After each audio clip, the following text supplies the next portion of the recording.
Sriwijaya FC menunda pengumpulan pemainnya. Keputusan diambil setelah Kota Palembang kembali menerapkan pemberlakuan pembatasan kegiatan masyarakat level 4. Sriwijaya FC menghormati keputusan lanjutan penerapan PPKM, karena kesehatan pemain juga menjadi salah satu perhatian Sriwijaya FC.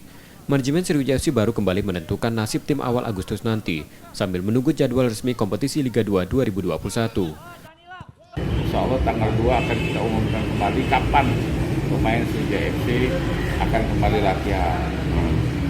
Terus di Palembang PPKM-nya sampai tanggal 8 Agustus.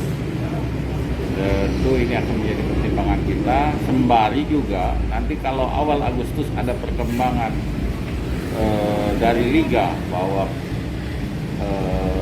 Liga ini akhir September untuk Liga 1, artinya 2 minggu ke depan lagi Liga 2 gitu. Artinya sekitar pertengahan September Liga 2 berjalan, kemungkinan insya Allah tanggal 5 sampai tanggal 7 kita akan panggil pemain di tanggal tersebut.